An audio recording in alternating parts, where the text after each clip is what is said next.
Chapter 18, in which Phileas Fogg, Passepartout, and Fix go each about his business.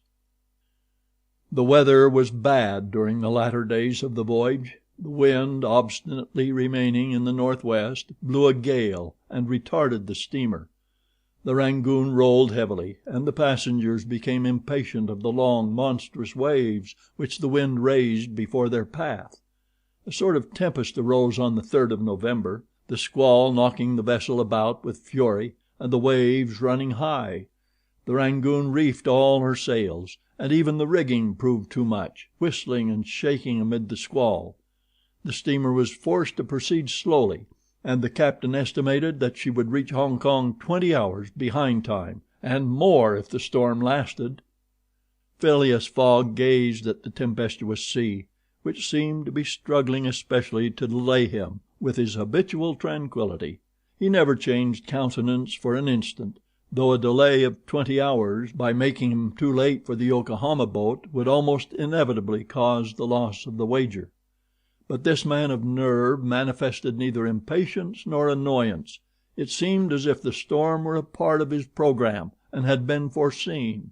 Aouda was amazed to find him as calm as he had been from the first time she saw him. Fix did not look at the state of things in the same light. The storm greatly pleased him. His satisfaction would have been complete had the Rangoon been forced to retreat before the violence of wind and waves. Each delay filled him with hope, for it became more and more probable that Fogg would be obliged to remain some days at Hong Kong, and now the heavens themselves became his allies with the gusts and squalls. It mattered not that they made him seasick. He made no account of this inconvenience, and whilst his body was writhing under their effects, his spirit bounded with hopeful exultation.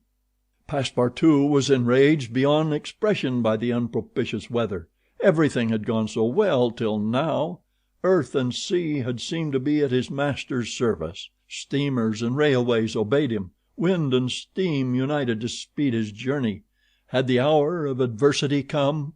Passepartout was as much excited as if the £20,000 were to come from his own pocket. The storm exasperated him, the gale made him furious, and he longed to lash the obstinate sea into obedience. Poor fellow!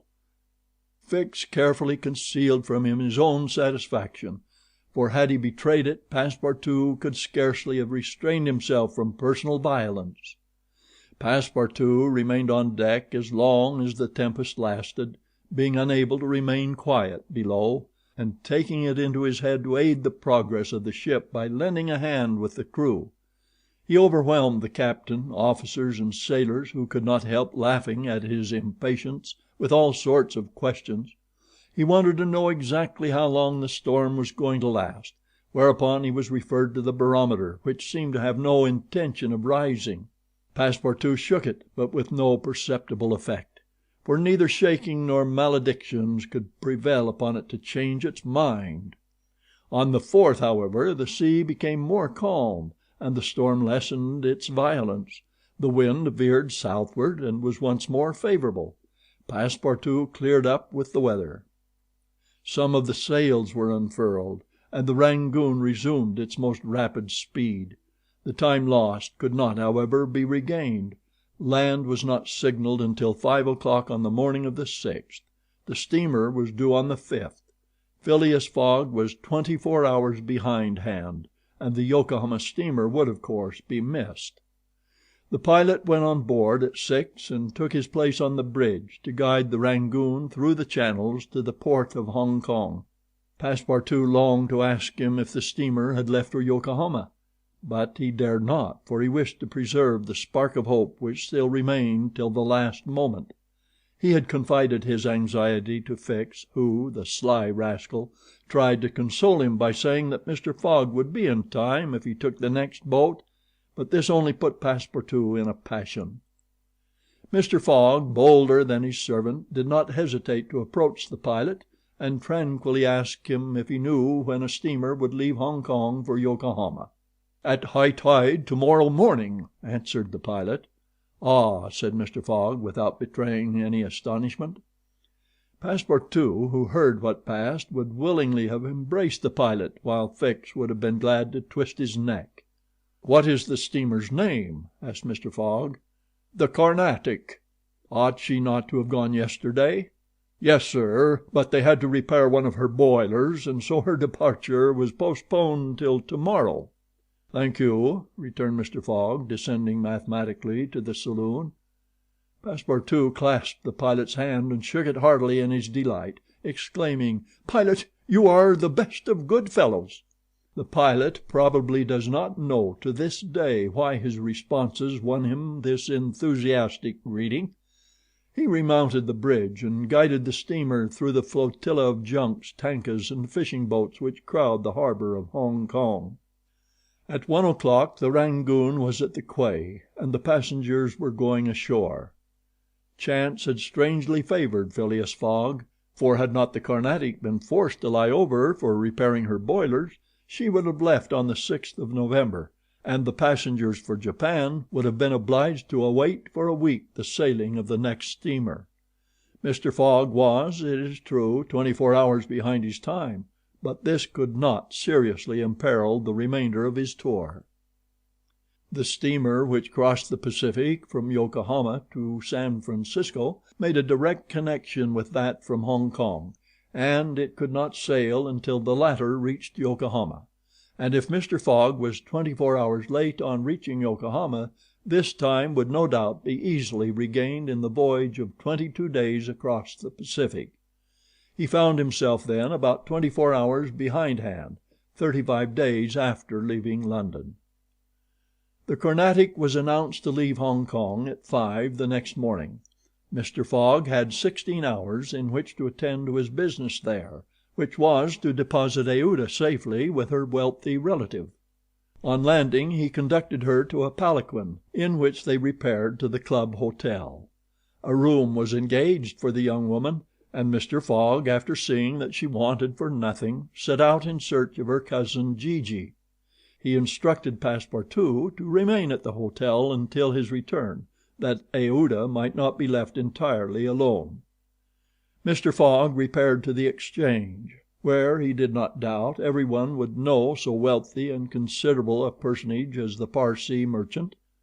Meeting a broker, he made the inquiry, to learn that Gigi had left China 2 years before, and retiring from business with an immense fortune had taken up his residence in Europe, in Holland, the broker thought, with the merchants of which country he had principally traded. Phileas Fogg returned to the hotel, begged a moment's conversation with Aouda, and without more ado apprised her that Gigi was no longer at Hong Kong, but probably in Holland. Aouda at first said nothing. She passed her hand across her forehead, and reflected a few moments. Then, in her sweet, soft voice, she said, "What ought I to do, Mr. Fogg?" "It is very simple," responded the gentleman. "Go on to Europe." "But I cannot intrude." "You do not intrude, nor do you in the least embarrass my project. Passepartout." "Monsieur?" "Go to the Carnatic and engage 3 cabins." Passepartout, delighted that the young woman, who was very gracious to him, was going to continue the journey with them, went off at a brisk gait to obey his master's order. Chapter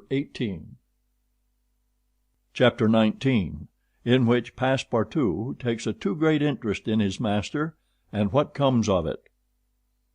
Hong Kong is an island which came into the possession of the English by the Treaty of Nanking after the War of 1842, and the colonizing genius of the English has created upon it an important city and an excellent port. The island is situated at the mouth of the Canton River, and is separated by about 60 miles from the Portuguese town of Macao, on the opposite coast. Hong Kong has beaten Macao in the struggle for the Chinese trade, and now the greater part of the transportation of Chinese goods finds its depot at the former place. Docks, hospitals, wharves, a Gothic cathedral, a government house, macadamized streets give to Hong Kong the appearance of a town in Kent or Surrey transferred by some strange magic to the Antipodes. Passepartout wandered with his hands in his pockets towards the Victoria port, gazing as he went at the curious palanquins and other modes of conveyance, and the groups of Chinese, Japanese, and Europeans who passed to and fro in the streets. Hong Kong seemed to him not unlike Bombay, Calcutta, and Singapore, since, like them, it betrayed everywhere the evidence of English supremacy. At the Victoria port he found a confused mass of ships of all nations, English, French, American, and Dutch, men of war and trading vessels, Japanese and Chinese junks, sempas, tankas, and flower boats, which formed so many floating parterres. Passepartout noticed in the crowd a number of the natives who seemed very old and were dressed in yellow. On going into a barber's to get shaved he learned that these ancient men were all at least 80 years old, at which age they are permitted to wear yellow, which is the imperial color. Passepartout, without exactly knowing why, thought this very funny. On reaching the quay where they were to embark on the Carnatic, he was not astonished to find Fix walking up and down. The detective seemed very much disturbed and disappointed. "This is bad," muttered Passepartout, "for the gentlemen of the Reform Club." He accosted Fix with a merry smile, as if he had not perceived that gentleman's chagrin. The detective had indeed good reasons to inveigh against the bad luck which pursued him. The warrant had not come. It was certainly on the way, but as certainly it could not now reach Hong Kong for several days, and this being the last English territory on Mr. Fogg's route, the robber would escape unless he could manage to detain him. "Well, Monsieur Fix," said Passepartout, "have you decided to go with us so far as America?" "Yes," returned Fix through his set teeth. "Good!" exclaimed Passepartout, laughing heartily. "I knew you could not persuade yourself to separate from us. Come and engage your berth." They entered the steamer office and secured cabins for 4 persons. The clerk, as he gave them the tickets, informed them that the repairs on the Carnatic having been completed, the steamer would leave that very evening, and not next morning as had been announced. "That will suit my master all the better," said Passepartout. "I will go and let him know." Fix now decided to make a bold move. He resolved to tell Passepartout all. It seemed to be the only possible means of keeping Phileas Fogg several days longer at Hong Kong. He accordingly invited his companion into a tavern which caught his eye on the quay. On entering they found themselves in a large room handsomely decorated, at the end of which was a large camp bed furnished with cushions. Several persons lay upon this bed in a deep sleep. At the small tables which were arranged about the room some 30 customers were drinking English beer, porter, gin, and brandy, smoking the while long red clay pipes stuffed with little balls of opium mingled with essence of rose. From time to time one of the smokers, overcome with the narcotic, would slip under the table, whereupon the waiters, taking him by the head and feet, carried and laid him upon the bed. The bed already supported 20 of these stupefied sots. Fix and Passepartout saw that they were in a smoking house haunted by those wretched, cadaverous, idiotic creatures to whom the English merchants sell every year the miserable drug called opium, to the amount of £1,400,000, thousands devoted to one of the most despicable vices which afflict humanity. The Chinese government has in vain attempted to deal with the evil by stringent laws. It passed gradually from the rich, to whom it was at first exclusively reserved, to the lower classes, and then its ravages could not be arrested.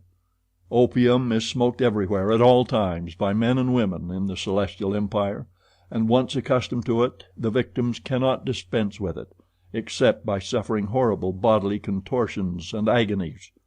A great smoker can smoke as many as 8 pipes a day, but he dies in 5 years. It was in one of these dens that Fix and Passepartout, in search of a friendly glass, found themselves. Passepartout had no money, but willingly accepted Fix's invitation in the hope of returning the obligation at some future time.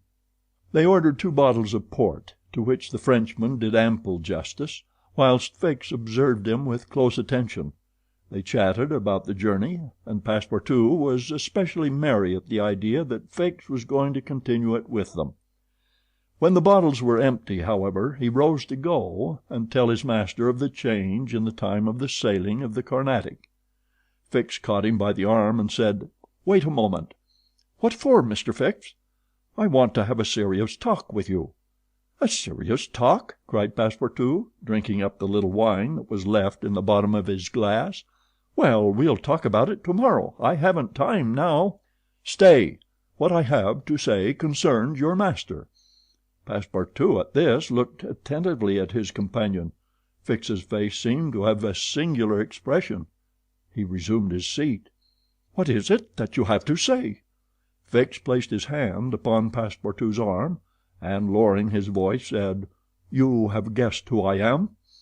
"Parbleu!" said Passepartout, smiling. "Then I'm going to tell you everything." "Now that I know everything, my friend? Ah, that's very good. But go on, go on. First, though, let me tell you that those gentlemen have put themselves to a useless expense." "Useless?" said Fix. "You speak confidently. It's clear that you don't know how large the sum is."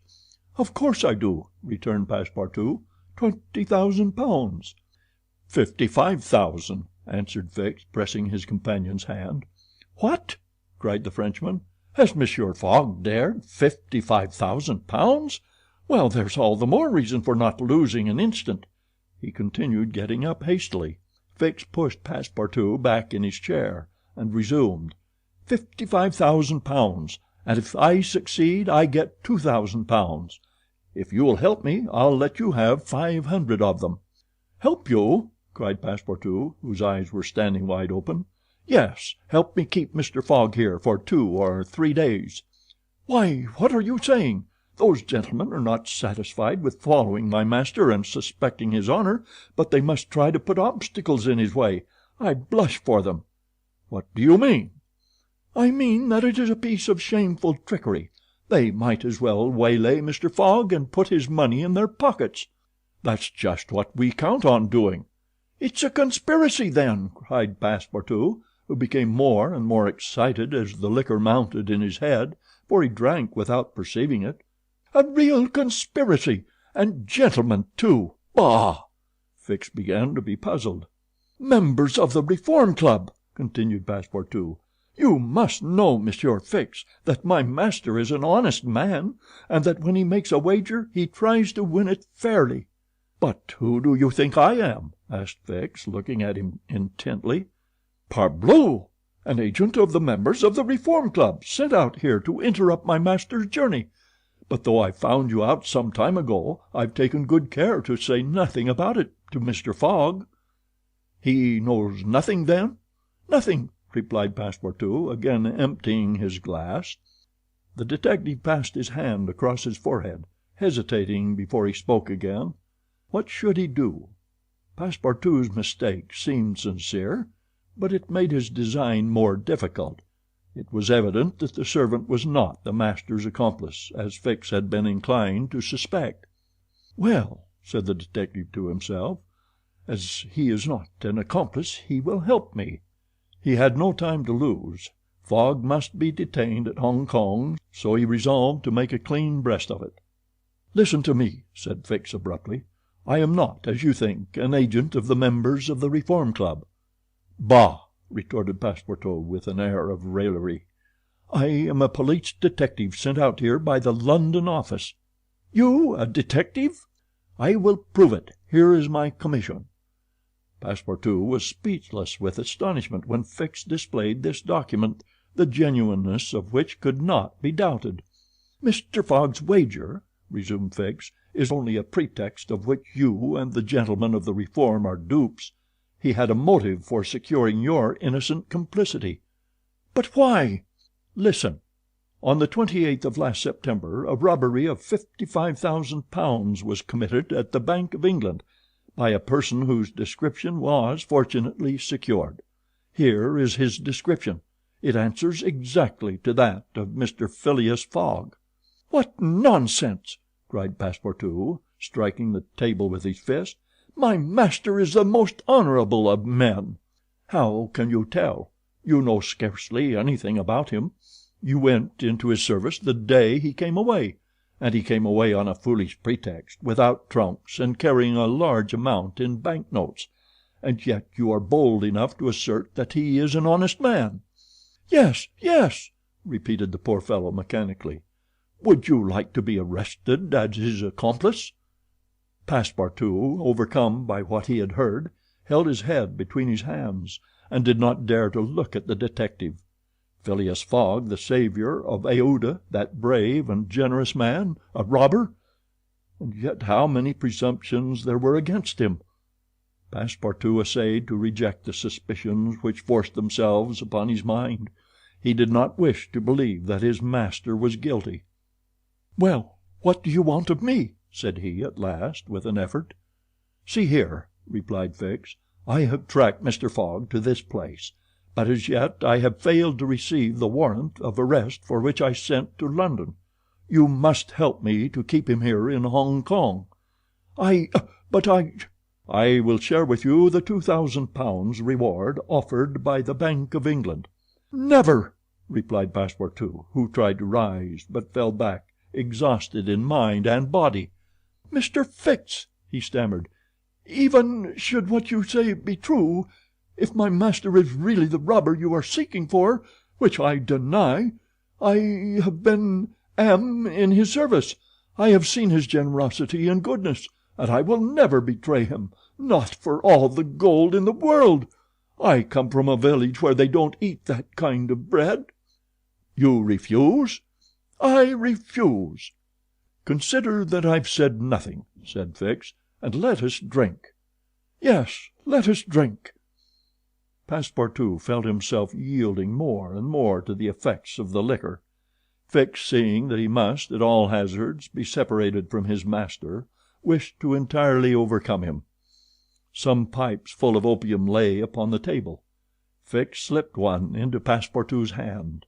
He took it, put it between his lips, lit it, drew several puffs, and his head, becoming heavy under the influence of the narcotic, fell upon the table. "At last," said Fix, seeing Passepartout unconscious, "Mr. Fogg will not be informed of the Carnatic's departure, and if he is he will have to go without this cursed Frenchman." And after paying his bill, Fix left the tavern. Chapter 20, in which Fix comes face to face with Phileas Fogg. While these events were passing at the opium house, Mr. Fogg, unconscious of the danger he was in of losing the steamer, was quietly escorting Aouda about the streets of the English quarter, making the necessary purchases for the long voyage before them. It was all very well for an Englishman like Mr. Fogg to make the tour of the world with a carpet bag. A lady could not be expected to travel comfortably under such conditions. He acquitted his task with characteristic serenity, and invariably replied to the remonstrances of his fair companion, who was confused by his patience and generosity. "It is in the interest of my journey, a part of my programme." The purchases made, they returned to the hotel, where they dined at a sumptuously served table d'hôte, after which Aouda, shaking hands with her protector, after the English fashion, retired to her room for rest. Mr. Fogg absorbed himself throughout the evening in the perusal of the Times and Illustrated London News. Had he been capable of being astonished at anything, it would have been not to see his servant return at bedtime. But knowing that the steamer was not to leave for Yokohama until the next morning, he did not disturb himself about the matter. When Passepartout did not appear the next morning to answer his master's bell, Mr. Fogg, not betraying the least vexation, contented himself with taking his carpet bag, calling Aouda, and sending for a palanquin. It was then 8 o'clock. At 9:30, it being then high tide, the Carnatic would leave the harbor. Mr. Fogg and Aouda got into the palanquin, their luggage being brought after on a wheelbarrow, and half an hour later stepped upon the quay whence they were to embark. Mr. Fogg then learned that the Carnatic had sailed the evening before. He had expected to find not only the steamer, but his domestic, and was forced to give up both, but no sign of disappointment appeared on his face, and he merely remarked to Aouda, "It is an accident, madam, nothing more." At this moment a man who had been observing him attentively approached. It was Fix, who, bowing, addressed Mr. Fogg. "Were you not, like me, sir, a passenger by the Rangoon which arrived yesterday?" "I was, sir," replied Mr. Fogg coldly, "but I have not the honor—" "Pardon me, I thought I should find your servant here." "Do you know where he is, sir?" asked Aouda anxiously. "What?" responded Fix, feigning surprise. "Is he not with you?" "No," said Aouda. "He has not made his appearance since yesterday. Could he have gone on board the Carnatic without us?" "Without you, madam?" answered the detective. "Excuse me, did you intend to sail in the Carnatic?" "Yes, sir." "So did I, madam, and I am excessively disappointed. The Carnatic, its repairs being completed, left Hong Kong 12 hours before the stated time, without any notice being given, and we must now wait a week for another steamer." As he said "a week," Fix felt his heart leap for joy. Fogg detained at Hong Kong for a week. There would be time for the warrant to arrive, and fortune at last favored the representative of the law. His horror may be imagined when he heard Mr. Fogg say, in his placid voice, "But there are other vessels besides the Carnatic, it seems to me, in the harbor of Hong Kong," and offering his arm to Aouda, he directed his steps toward the docks in search of some craft about to start. Fix, stupefied, followed. It seemed as if he were attached to Mr. Fogg by an invisible thread. Chance, however, appeared really to have abandoned the man it had hitherto served so well. For 3 hours Phileas Fogg wandered about the docks, with the determination, if necessary, to charter a vessel to carry him to Yokohama, but he could only find vessels which were loading or unloading, and which could not, therefore, set sail. Fix began to hope again. But Mr. Fogg, far from being discouraged, was continuing his search, resolved not to stop if he had to resort to Macao, when he was accosted by a sailor on one of the wharves. "Is your honor looking for a boat?" "Have you a boat ready to sail?" "Yes, your honor, a pilot boat, number 43, the best in the harbor." "Does she go fast?"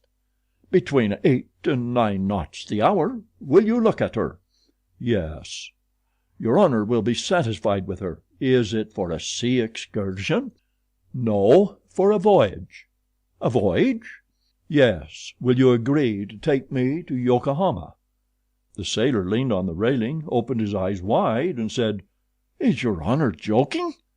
"No, I have missed the Carnatic, and I must get to Yokohama by the 14th at the latest to take the boat for San Francisco." "I am sorry," said the sailor, "but it is impossible." "I offer you £100 per day, and an additional reward of £200 if I reach Yokohama in time." "Are you in earnest?" "Very much so." The pilot walked away a little distance and gazed out to sea, evidently struggling between the anxiety to gain a large sum and the fear of venturing so far. Fix was in mortal suspense. Mr. Fogg turned to Aouda and asked her, "You would not be afraid, would you, madam?" "Not with you, Mr. Fogg," was her answer. The pilot now returned, shuffling his hat in his hands. "Well, pilot?" said Mr. Fogg. "Well, your honor," replied he, "I could not risk myself, my men, or my little boat of scarcely 20 tons on so long a voyage at this time of year. Besides, we could not reach Yokohama in time, for it is 1,660 miles from Hong Kong." "Only 1,600," said Mr. Fogg. "It's the same thing." Fix breathed more freely. "But," added the pilot, "it might be arranged another way." Fix ceased to breathe at all. "How?" asked Mr. Fogg. "By going to Nagasaki, at the extreme south of Japan, or even to Shanghai, which is only 800 miles from here. In going to Shanghai we should not be forced to sail wide of the Chinese coast, which would be a great advantage, as the currents run northward and would aid us." "Pilot," said Mr. Fogg, "I must take the American steamer at Yokohama, and not at Shanghai or Nagasaki." "Why not?" returned the pilot. "The San Francisco steamer does not start from Yokohama. It puts in at Yokohama and Nagasaki, but it starts from Shanghai." "You are sure of that?" "Perfectly." "And when does the boat leave Shanghai?" "On the 11th at 7 in the evening. We have, therefore, 4 days before us, that is 96 hours, and in that time, if we had good luck and a southwest wind, and the sea was calm, we could make those 800 miles to Shanghai."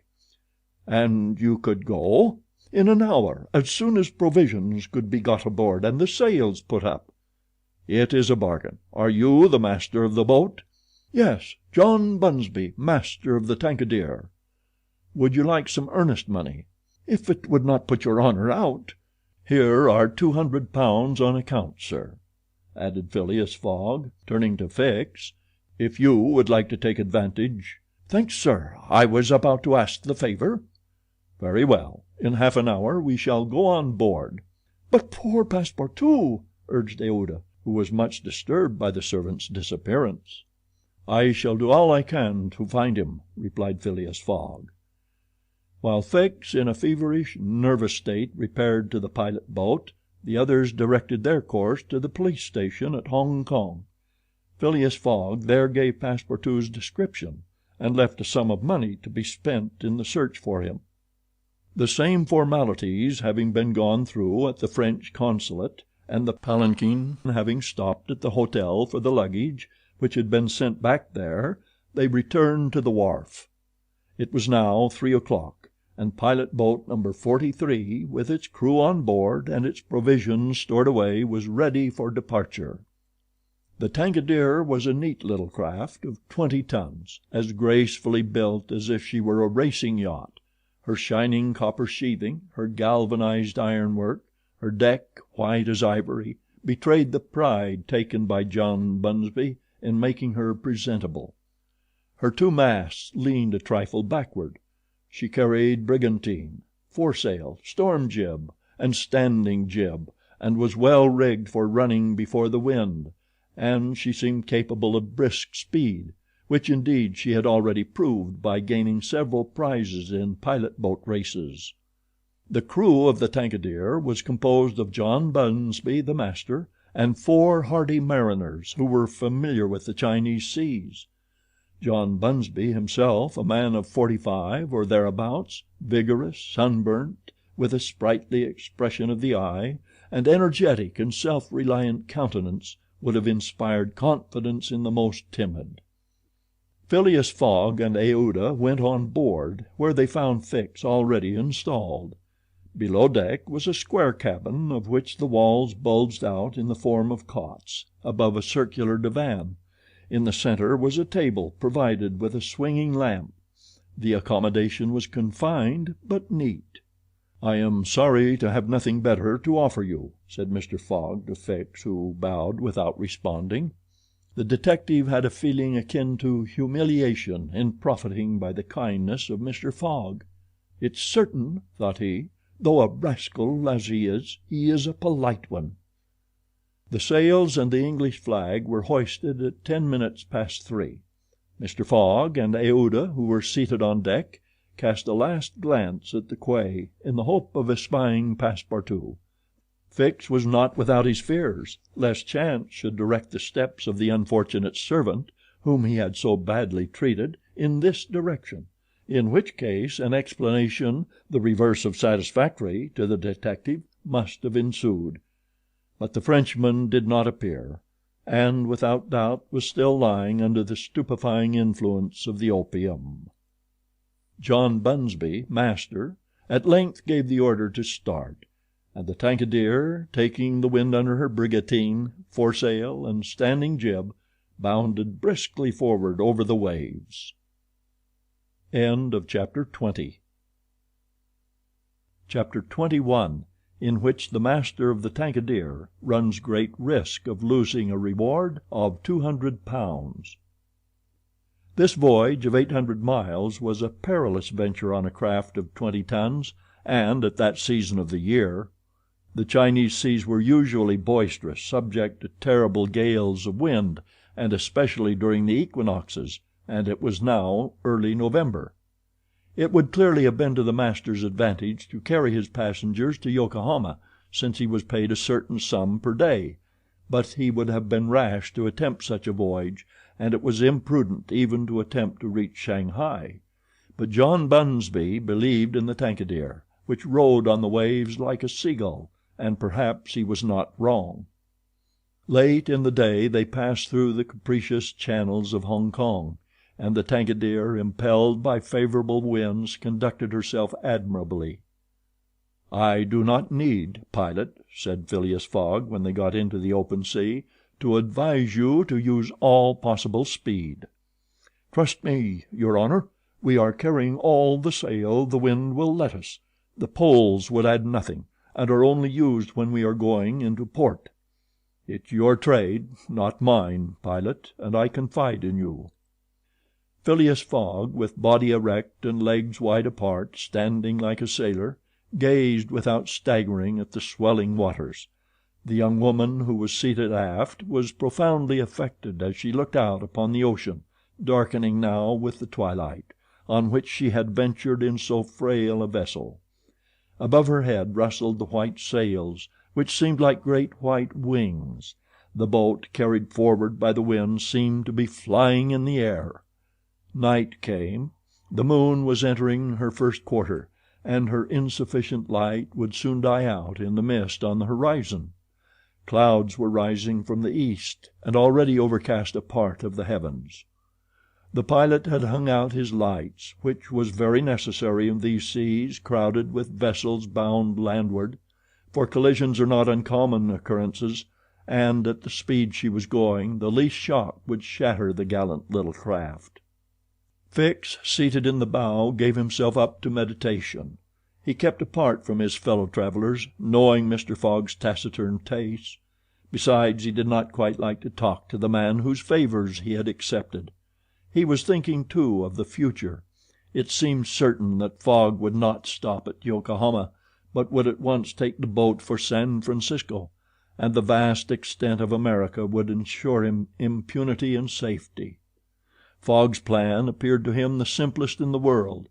Instead of sailing directly from England to the United States like a common villain, he had traversed 3/4 of the globe so as to gain the American continent more surely, and there, after throwing the police off his track, he would quietly enjoy himself with the fortune stolen from the bank. But once in the United States, what should he, Fix, do? Should he abandon this man? No, 100 times no. Until he had secured his extradition he would not lose sight of him for an hour. It was his duty, and he would fulfill it to the end. At all events, there was one thing to be thankful for.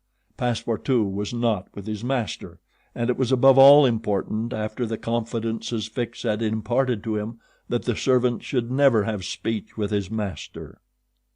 Phileas Fogg was also thinking of Passepartout, who had so strangely disappeared. Looking at the matter from every point of view, it did not seem to him impossible that by some mistake the man might have embarked on the Carnatic at the last moment, and this was also Aouda's opinion, who regretted very much the loss of the worthy fellow to whom she owed so much. They might then find him at Yokohama, for if the Carnatic was carrying him thither, it would be easy to ascertain if he had been on board. A brisk breeze arose about 10 o'clock, but though it might have been prudent to take in a reef, the pilot, after carefully examining the heavens, let the craft remain rigged as before. The Tankadere bore sail admirably, as she drew a great deal of water, and everything was prepared for high speed in case of a gale. Mr. Fogg and Aouda descended into the cabin at midnight, having been already preceded by Fix, who had lain down on one of the cots. The pilot and crew remained on deck all night. At sunrise the next day, which was the 8th of November, the boat had made more than 100 miles. The log indicated a mean speed of between 8 and 9 miles. The Tankadere still carried all sail, and was accomplishing her greatest capacity of speed. If the wind held as it was, the chances would be in her favor. During the day she kept along the coast, where the currents were favorable. The coast, irregular in profile and visible sometimes across the clearings, was at most 5 miles distant. The sea was less boisterous, since the wind came off land, a fortunate circumstance for the boat, which would suffer, owing to its small tonnage, by a heavy surge on the sea. The breeze subsided a little towards noon and set in from the southwest. The pilot put up his poles, but took them down again within 2 hours as the wind freshened up anew. Mr. Fogg and Aouda, happily unaffected by the roughness of the sea, ate with a good appetite, Fix being invited to share their repast, which he accepted with secret chagrin. To travel at this man's expense and live upon his provisions was not palatable to him. Still, he was obliged to eat, and so he ate. When the meal was over, he took Mr. Fogg apart and said, "Sir?" This "sir" scorched his lips, and he had to control himself to avoid collaring this gentleman. "Sir, you have been very kind to give me a passage on this boat, but though my means will not admit of my expending them as freely as you, I must ask to pay my share." "Let us not speak of that, sir," replied Mr. Fogg. "But if I insist?" "No, sir," repeated Mr. Fogg in a tone which did not admit of a reply. "This enters into my general expenses." Fix, as he bowed, had a stifled feeling, and going forward, where he ensconced himself, did not open his mouth for the rest of the day. Meanwhile they were progressing famously, and John Bunsby was in high hope. He several times assured Mr. Fogg that they would reach Shanghai in time, to which that gentleman responded that he counted upon it. The crew set to work in good earnest, inspired by the reward to be gained. There was not a sheet which was not tightened, not a sail which was not vigorously hoisted, not a lurch could be charged to the man at the helm. They worked as desperately as if they were contesting in a royal yacht regatta. By evening the logs showed that 220 miles had been accomplished from Hong Kong, and Mr. Fogg might hope that he would be able to reach Yokohama without recording any delay in his journal, in which case the many misadventures which had overtaken him since he left London would not seriously affect his journey. The Tankadere entered the Straits of Fokien, which separate the island of Formosa from the Chinese coast, in the small hours of the night, and crossed the Tropic of Cancer. The sea was very rough in the straits, full of eddies formed by the counter currents, and the chopping waves broke her course, whilst it became very difficult to stand on deck. At daybreak the wind began to blow hard again, and the heavens seemed to predict a gale. The barometer announced a speedy change, the mercury rising and falling capriciously. The sea also, in the southeast, raised long surges which indicated a tempest. The sun had set the evening before in a red mist, in the midst of the phosphorescent scintillations of the ocean. John Bunsby long examined the threatening aspect of the heavens, muttering indistinctly between his teeth. At last he said in a low voice to Mr. Fogg, "Shall I speak out to your honor?" "Of course." "Well, we are going to have a squall." "Is the wind north or south?" asked Mr. Fogg quietly. "South. Look, a typhoon is coming up." "Glad it's a typhoon from the south, for it will carry us forward." "Oh, if you take it that way," said John Bunsby, "I've nothing more to say." John Bunsby's suspicions were confirmed. At a less advanced season of the year the typhoon, according to a famous meteorologist, would have passed away like a luminous cascade of electric flame, but in the winter equinox it was to be feared that it would burst upon them with great violence. The pilot took his precautions in advance. He reefed all sail, the pole masts were dispensed with, all hands went forward to the bows. A single triangular sail of strong canvas was hoisted as a storm jib, so as to hold the wind from behind. Then they waited. John Bunsby had requested his passengers to go below, but this imprisonment in so narrow a space, with little air, and the boat bouncing in the gale, was far from pleasant. Neither Mr. Fogg, Fix, nor Aouda consented to leave the deck. The storm of rain and wind descended upon them towards 8 o'clock. But with its bit of sail the Tankadere was lifted like a feather by a wind, an idea of whose violence can scarcely be given. To compare her speed to 4 times that of a locomotive going on full steam would be below the truth. The boat scudded thus northward during the whole day, borne on by monstrous waves, preserving always, fortunately, a speed equal to theirs. 20 times she seemed almost to be submerged by these mountains of water which rose behind her, but the adroit management of the pilot saved her. The passengers were often bathed in spray, but they submitted to it philosophically. Fix cursed it, no doubt, but Aouda, with her eyes fastened upon her protector, whose coolness amazed her, showed herself worthy of him and bravely weathered the storm. As for Phileas Fogg, it seemed just as if the typhoon were a part of his program.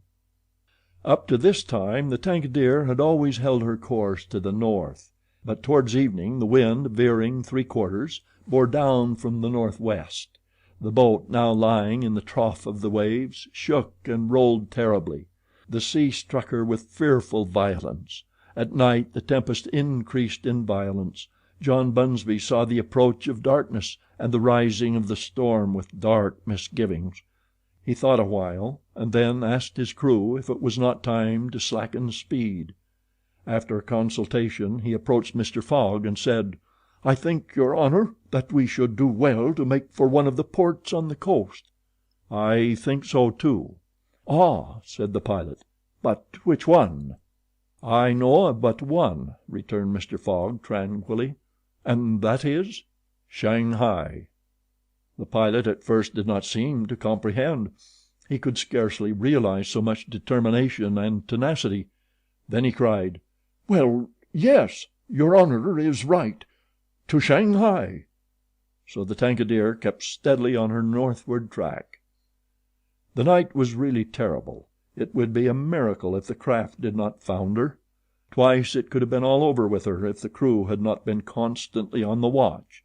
Aouda was exhausted, but did not utter a complaint.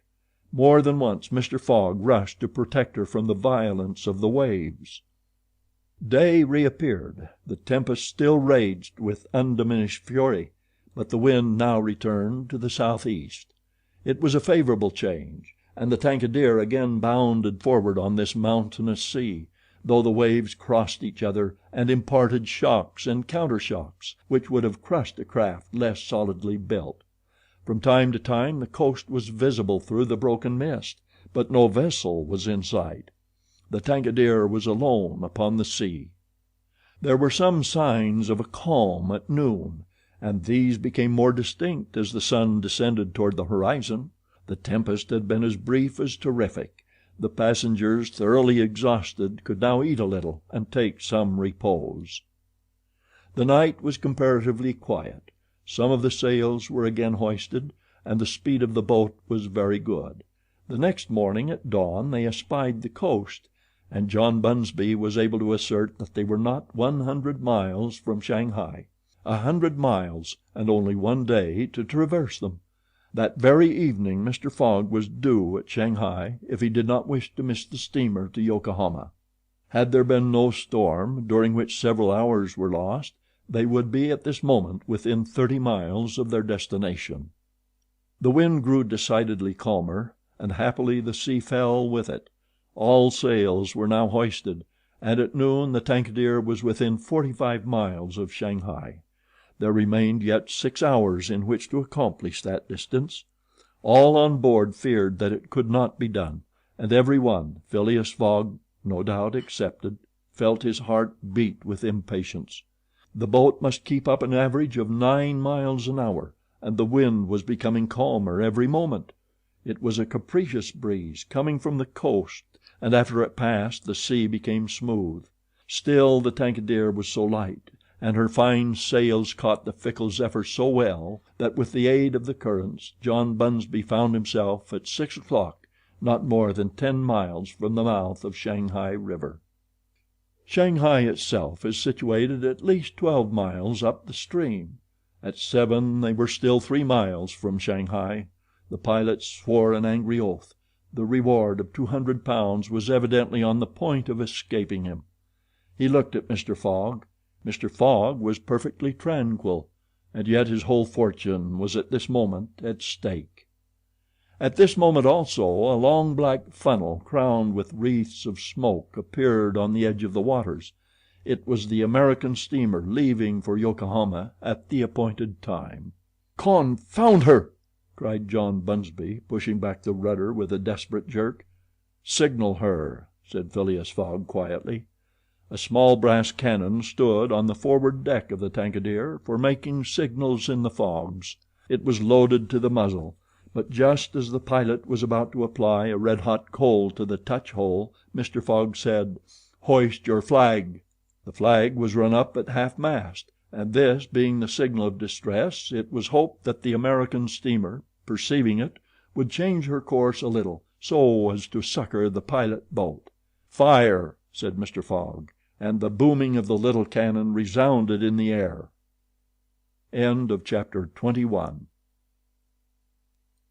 Chapter 22, in which Passepartout finds out that even at the Antipodes it is convenient to have some money in one's pocket.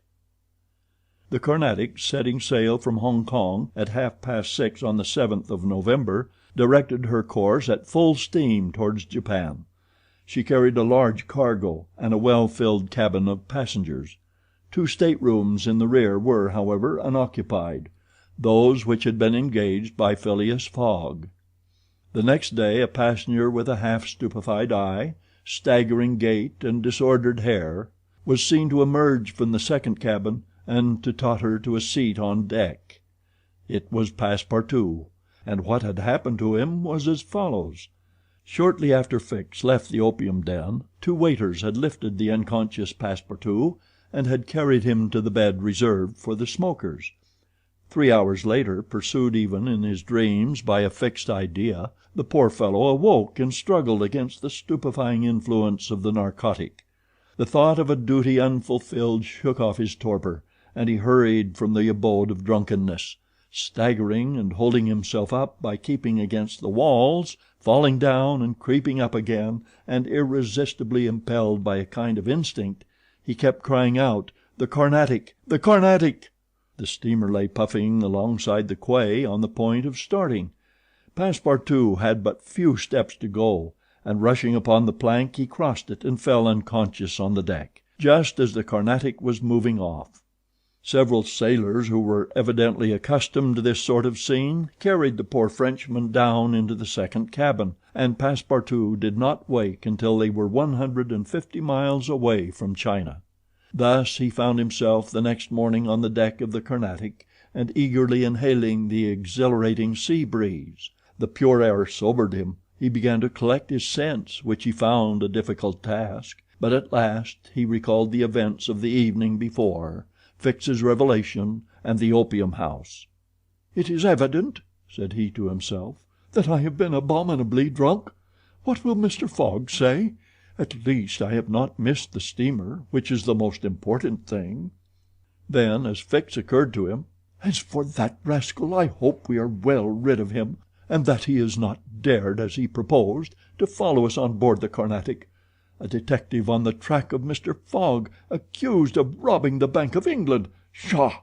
Mr. Fogg is no more a robber than I am a murderer." Should he divulge Fix's real errand to his master? Would it do to tell the part the detective was playing? Would it not be better to wait until Mr. Fogg reached London again, and then impart to him that an agent of the Metropolitan Police had been following him round the world, and have a good laugh over it? No doubt. At least it was worth considering. The first thing to do was to find Mr. Fogg and apologize for his singular behavior. Passepartout got up and proceeded, as well as he could with the rolling of the steamer, to the after deck. He saw no one who resembled either his master or Aouda. "Good," muttered he. "Aouda has not got up yet, and Mr. Fogg has probably found some partners at whist." He descended to the saloon. Mr. Fogg was not there. Passepartout had only, however, to ask the purser the number of his master's stateroom. The purser replied that he did not know any passenger by the name of Fogg. "I beg your pardon," said Passepartout persistently. "He is a tall gentleman, quiet, not very talkative, and has with him a young lady." "There is no young lady on board," interrupted the purser. "Here is a list of the passengers. You may see for yourself." Passepartout scanned the list, but his master's name was not upon it. All at once an idea struck him. "Ah! Am I on the Carnatic?" "Yes." "On the way to Yokohama?" "Certainly." Passepartout had for an instant feared that he was on the wrong boat, but though he was really on the Carnatic his master was not there. He fell thunderstruck on a seat. He saw it all now. He remembered that the time of sailing had been changed, that he should have informed his master of that fact, and that he had not done so. It was his fault then that Mr. Fogg and Aouda had missed the steamer. Yes, but it was still more the fault of the traitor who, in order to separate him from his master and detain the latter at Hong Kong, had inveigled him into getting drunk. He now saw the detective's trick, and at this moment Mr. Fogg was certainly ruined. His bet was lost, and he himself perhaps arrested and imprisoned. At this thought Passepartout tore his hair. Ah, if Fix ever came within his reach, what a settling of accounts there would be! After his first depression Passepartout became calmer, and began to study his situation. It was certainly not an enviable one. He found himself on the way to Japan, and what should he do when he got there? His pocket was empty. He had not a solitary shilling, not so much as a penny. His passage had fortunately been paid for in advance, and he had 5 or 6 days in which to decide upon his future course. He fell to at meals with an appetite, and ate for Mr. Fogg, Aouda, and himself. He helped himself as generously as if Japan were a dessert, where nothing to eat was to be looked for. At dawn on the 13th the Carnatic entered the port of Yokohama. This is an important port of call in the Pacific, where all the mail steamers and those carrying travelers between North America, China, Japan, and the Oriental Islands put in. It is situated in the Bay of Yedo, and at but a short distance from that second capital of the Japanese Empire, and the residence of the Tycoon, the civil emperor, before the Mikado, the spiritual emperor, absorbed his office in his own. The Carnatic anchored at the quay near the custom house in the midst of a crowd of ships bearing the flags of all nations. Passepartout went timidly ashore on this so curious territory of the Sons of the Sun. He had nothing better to do than, taking chance for his guide, to wander aimlessly through the streets of Yokohama. He found himself at first in a thoroughly European quarter, the houses having low fronts and being adorned with verandas, beneath which he caught glimpses of neat peristyles. This quarter occupied with its streets, squares, docks, and warehouses all the space between the promontory of the treaty and the river. Here, as at Hong Kong and Calcutta, were mixed crowds of all races, Americans and English, Chinamen and Dutchmen, mostly merchants ready to buy or sell anything. The Frenchman felt himself as much alone among them as if he had dropped down in the midst of Hottentots. He had at least one resource to call on, the French and English consuls at Yokohama, for assistance, but he shrank from telling the story of his adventures, intimately connected as it was with that of his master, and before doing so he determined to exhaust all other means of aid. As chance did not favor him in the European quarter, he penetrated that inhabited by the native Japanese, determined, if necessary, to push on to Yedo. The Japanese quarter of Yokohama is called Benton, after the goddess of the sea, who is worshipped on the islands round about. There Passepartout beheld beautiful fir and cedar groves, sacred gates of a singular architecture, bridges half hid in the midst of bamboos and reeds, temples shaded by immense cedar trees, holy retreats where were sheltered Buddhist priests and sectaries of Confucius, and interminable streets, where a perfect harvest of rose-tinted and red-cheeked children, who looked as if they had been cut out of Japanese screens, and who were playing in the midst of short-legged poodles and yellowish cats, might have been gathered. The streets were crowded with people. Priests were passing in processions, beating their dreary tambourines. Police and custom house officers with pointed hats encrusted with lac and carrying 2 sabers hung to their waists, soldiers clad in blue cotton with white stripes and bearing guns, the Mikado's guards enveloped in silken doubles, hauberks and coats of mail, and numbers of military folk of all ranks, for the military profession is as much respected in Japan as it is despised in China, went hither and thither in groups and pairs. Passepartout saw, too, begging friars, long-robed pilgrims, and simple civilians with their warped and jet-black hair, big heads, long busts, slender legs, short stature, and complexions varying from copper color to a dead white, but never yellow like the Chinese, from whom the Japanese widely differ.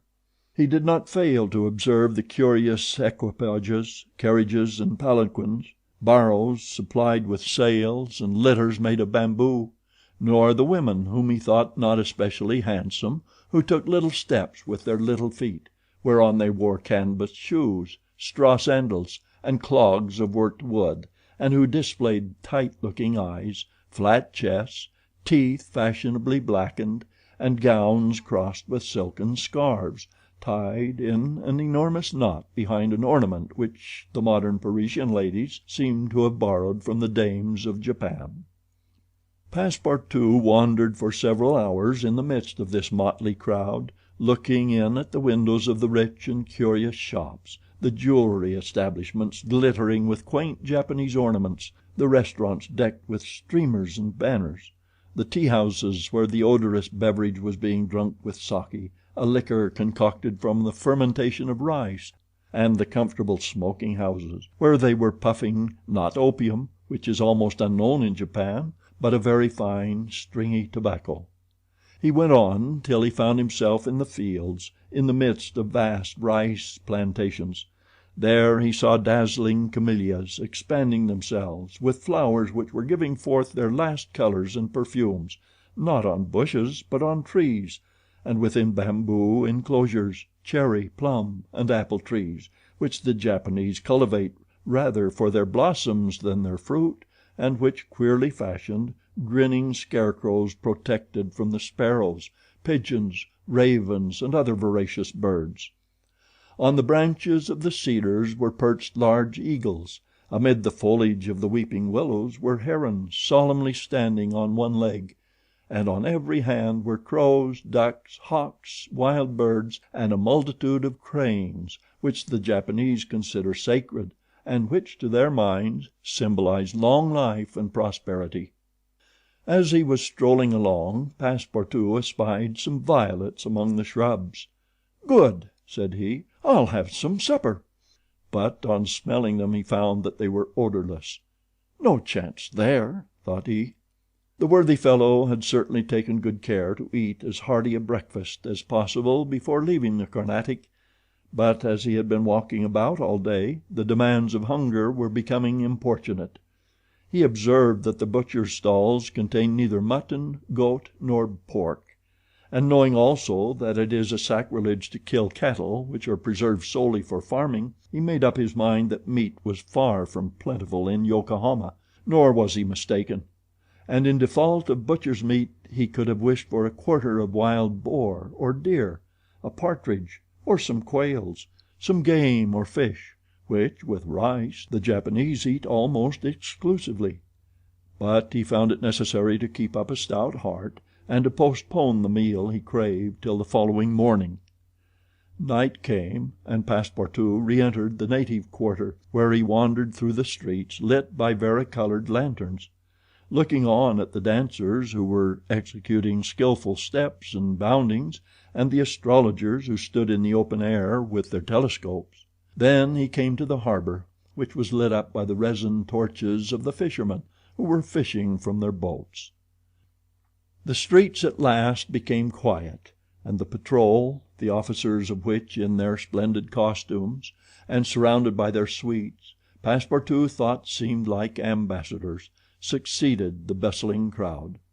Each time a company passed, Passepartout chuckled and said to himself, "Good, another Japanese embassy departing for Europe." Chapter 23 Chapter 23, in which Passepartout's nose becomes outrageously long.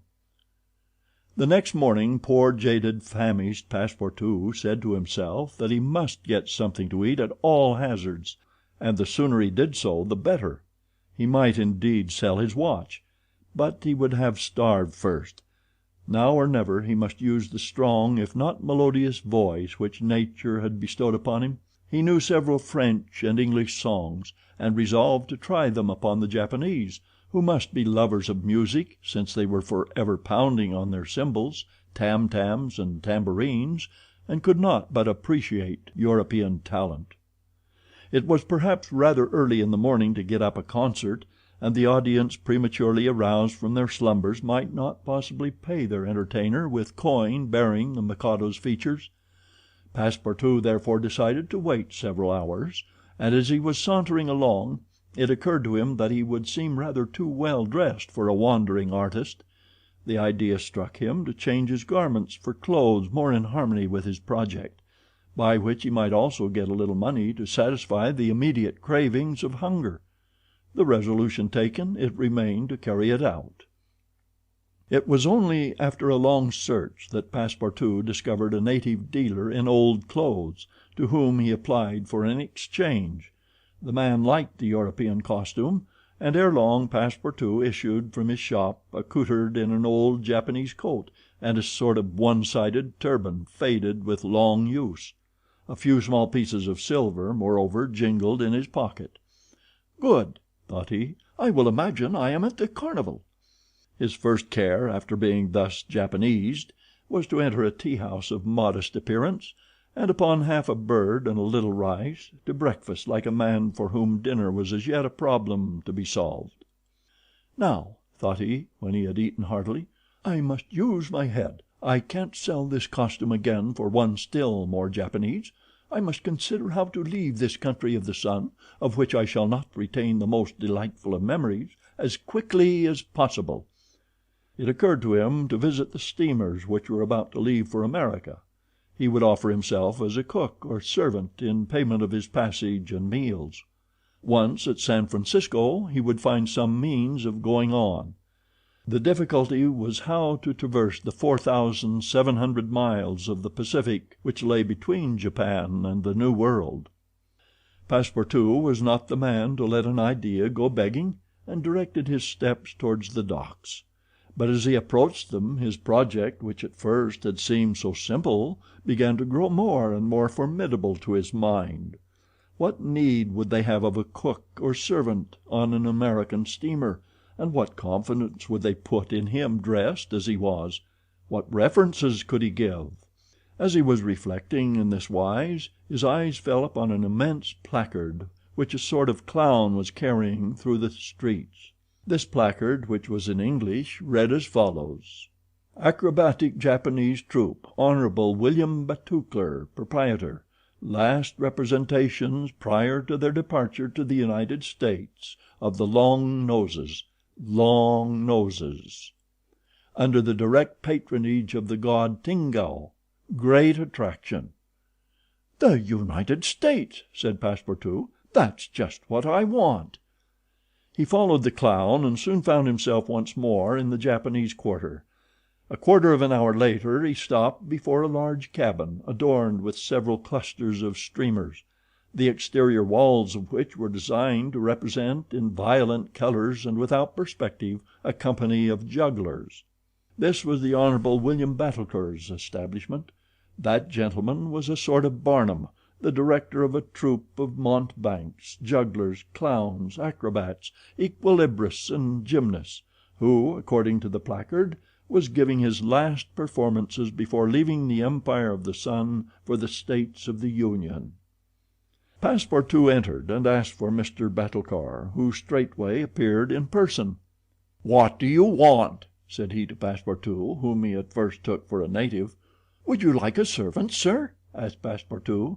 "A servant?" cried Mr. Batoukler, caressing the thick gray beard which hung from his chin. "I already have two who are obedient and faithful, have never left me, and serve me for their nourishment, and here they are.